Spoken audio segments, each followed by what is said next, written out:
Give you summary of Atomic Habits book by James Clear, and then we will relate in the second half how we can use the concepts in this book and from my experiential learning to implement certain changes to your daily routine and bring holistic habits into your life.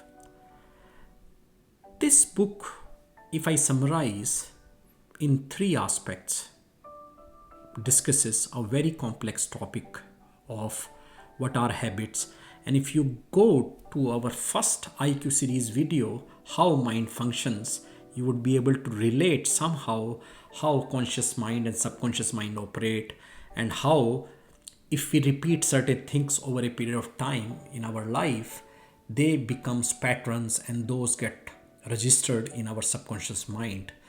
I think you should definitely look at that video. I will do another video on subconscious mind and explain further how habits become part of our life and how we are manifestation of our subconscious mind.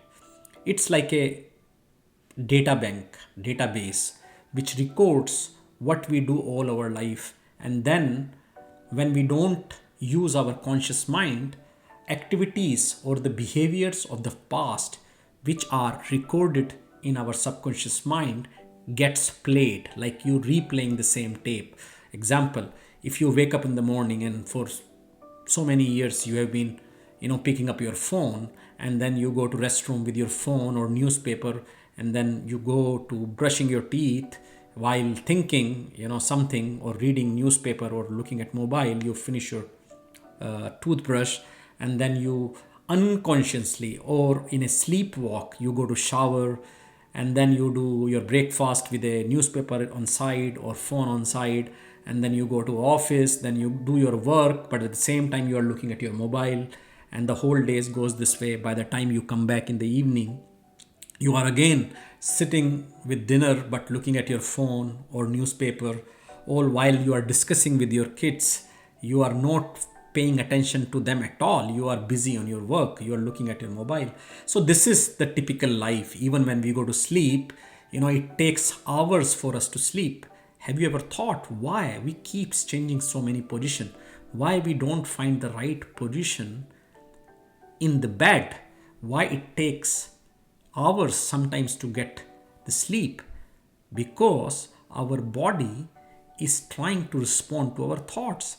Our thoughts are active, our mind traffic is active. Since it is so much active, those thoughts which are keep changing in our head are leading us to change our positions. So ideally, if mind slows down, we will be able to sleep.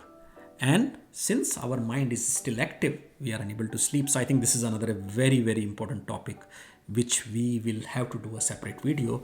But just coming back to Atomic Habits book, this book nicely brings the entire concept in three topics. Simply, if I say, what it tells is that an atomic habit is a regular practice or any routine that is not only very small and easy to do, but it is also the source of incredible power. Means, if you, instead of saying I want to lose 20 kgs, and you go to gym and start running and start striving to lose 20 kgs in 3 months, instead of that, you commit to yourself that you want to lose weight by starting going for 15 minutes walk every day. That is a smaller version of a bigger goal. So what it is telling is that a component of the system you should use which is very small, which will add to your larger goal very small way. Like if you do 1% change, or you bring, say suppose a total habit, you want to lose 20 kgs, you start committing to yourself that I will just wake up early in the morning and I will do 5 minutes of pranayam or running or walking every day. That is a 1% small incremental change you can bring to your life easily.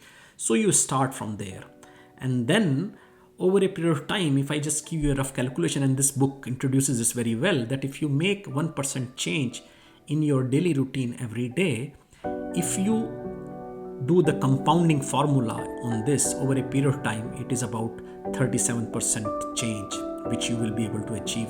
So when you talk about 1%, it looks small, but if you look at over a period of 1 year, it could be 37%, and in 3 years you will be able to achieve your goal objective of whatever you have assigned, because that will be 100%. The second point which this book talks about nicely is bad habits repeat themselves again and again. Not because you don't want to change, but because you have the wrong system for change. Let me explain. What does it mean? Most of the time, if you see, we all focus on goals. We will again say that we want to lose 20 kgs of weight. I want to become some filmy hero. I want to build, muscles, everything large. We always put goals. And even in our professional world, everywhere you hear goals are important, goals are important. But I think this book takes a very practical approach. It says more than goals, it is the system, how you achieve those goals, process through which you plan and execute your strategy to achieve that goal is more important than just the goal itself. So that is something which is very practical, and I think it has a great impact. And I have seen while practicing holistic lifestyle myself in the beginning, it was very helpful that instead of looking at for large changes, just fixing those goals, I took smaller steps where I was incrementally bringing those changes to my lifestyle, daily routine, and I was able to see. Initially it was discouraging, and I think that is the another part which this books talk about, and I have already discussed that small changes in the beginning may appear small, unimportant at first, but as I told you, they can compound into 37%. 1% can compound into 37% over a period of 1 year. So it is very, very important that we make sure that we continue working on those processes, systems to achieve the goal. Should not be worried about goal at all. If I have to go to next step, if I break down the book into different, takeaway messages, it gives some big takeaway messages. The first one is, it tells us that habits are the compound interest of self-improvement. Let me again explain. I have already given you some idea on that part, but the reality is that if you take an example of the same 1% which goes to 37%, and I gave example how 20 kgs, you can start small, let's say by 100 grams or 200 grams per week, and then you break it down and then pick the right processes. I think that is something very, very feasible to work. Means you should always bring changes in small parts and then combine those to bring the large change you are expecting. If you want better results, then forget about setting goals. Don't set up goals. It's quite contrary to the popular belief. And I think when I started, I never knew whether I'll be able to reverse my diabetes or bring down my medications to almost nothing, or was even possible for me to lose 20 kgs of weight. So I can relate with this. I never had those goals in mind. I had in mind that I wanted to come out of my routine. I wanted to come out of that heavy weight, bulky, fat I had. That's what I had in mind. But I never had what number. And I started practicing and achieving, certain results. It took, months before I could see the change. But overall, let me come back to the book that yes, if you want better results, then you don't have to set up goals. You can still have some goals, I am not denying, but this book tells that don't have goals. Focus on the system. Told you, focus on the strategy, how you will do it, what activities you will do to bring those changes, what habits you will bring to your life to bring that, to achieve that larger goal.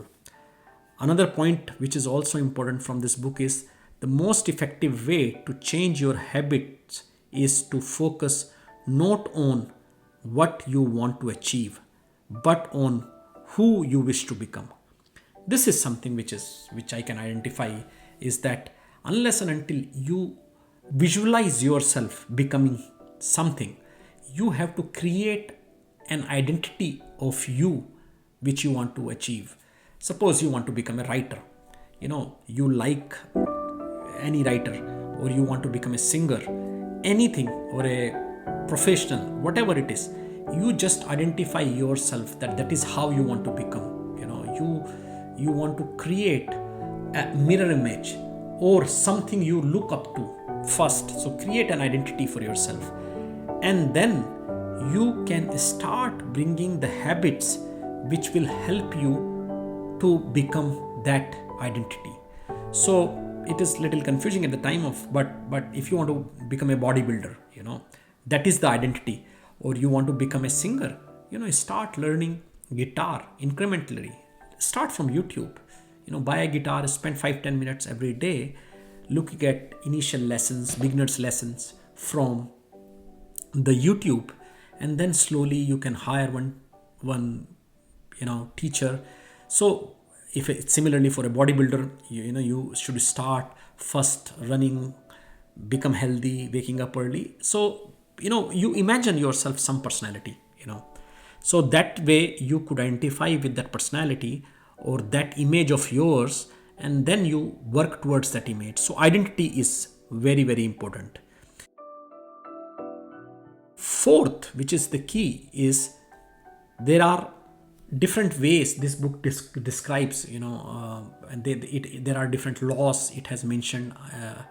If I remember correctly, this book talk about 4 laws of behavior change, which are nothing but simple set of rules which this book tells that, if you follow those 4 laws to bring certain changes in your routine, to bring certain habits, you will be able to implement them, but you need to follow them.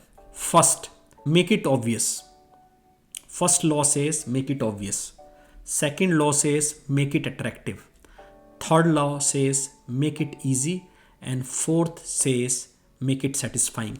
If suppose, according to first law, if you want to bring a change, you want to lose weight, you need to make sure that when you practice, you have certain cues placed around your home. Example, you want to go to running in the morning.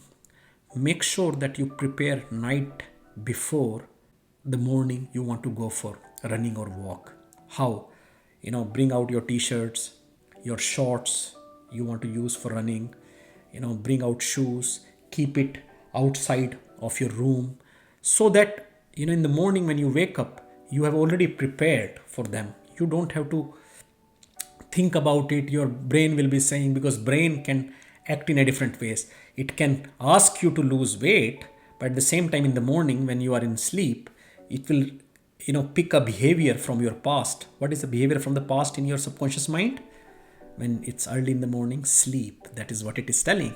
So the subconscious mind recording will play and it will say sleep, and you will sleep. But suppose if you prepare early, a night before, you make it obvious for yourself that you have to go for walk or running by keeping all the gear for running outside. That will help you to really go and start your routine that day. Second is make it attractive. So the book gives further details that you should make that activity attractive, and there are different ways, like you should reward. There are different ways it explains. I will give you that in detail, but it talks about that. And third, it says make it easy, and fourth, make it satisfying. Another major point this book talks about says that environment is one of the most important aspects when you want to change anything in your habits, or you want to bring any habits to your mate. Example, if suppose you plan to do meditation, but there is no place in your house where you can find some time quietly, You cannot meditate unless and until you have a place which is nice, calm, cozy, where you can sit. Nobody will shout, play TV, there is no disturbances. So you should get some encouragement from the environment. You need to create a space within your house. Like, typically in our house we have dining room for eating food, we have sleeping bedroom. Similarly, we should create a room or a space for exercise, for meditation, for entertainment. We should not have TV in our bedrooms, because that is a place to sleep. So that's one of the reasons we never get a proper sleep.